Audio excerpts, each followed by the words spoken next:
साथियों, अपने इस दुनिया के सबसे बड़े परिवार के माननीय मुख्य अभिभावक माननीय साराशी महोदय तशरीफ ला रहे हैं। साराशी माननीय साराशी माननीय साराशी। सहारा इंडिया समूह के प्रमुख सुब्रत राय का मंगलवार को निधन हो गया। 75 साल की उम्र में उन्होंने मुंबई में आखिरी सांस ली। वो पिछले काफ़ी दिनों से गंभीर बीमारी से ग्रसित थे और मुंबई के एक निजी अस्पताल में उनका इलाज चल रहा था। वो देश में लोगों के बीच सहारा श्री के नाम से प्रसिद्ध थे। उनकी गिनती भारत में एक बड़े कारोबारी के तौर पर होती थी। सुब्रत राय ने सहारा इंडिया परिवार की स्थापना की थी।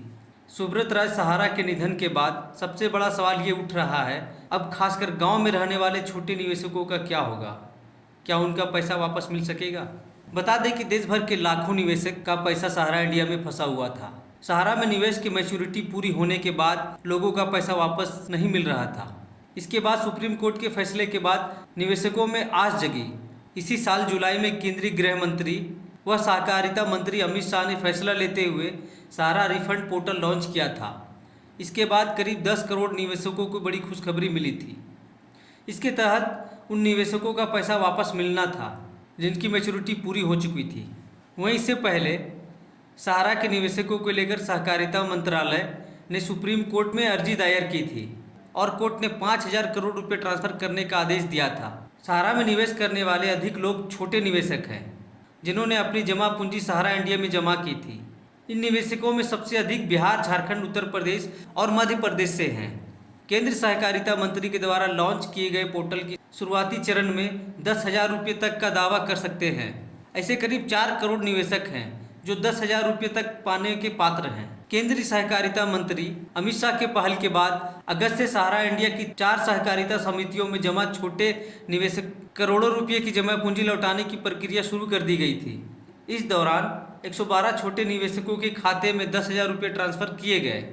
इस दौरान अमित शाह ने कहा था, अब तक 18 लाख निवेशकों ने CRCS सहारा रिफंड पोर्टल पर रजिस्ट्रेशन कराया है और 112 निवेशकों के बैंक खाते में करीब 10,000 रुपये ट्रांसफ़र कर दिए गए हैं।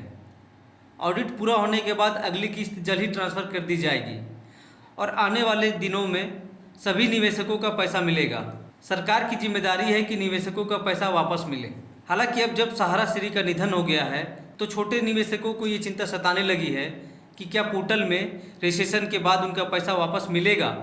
फिलहाल कंपनी या फिर सहारा ग्रुप की ओर से अभी तक कोई भी बयान या टिप्पणी नहीं आई है।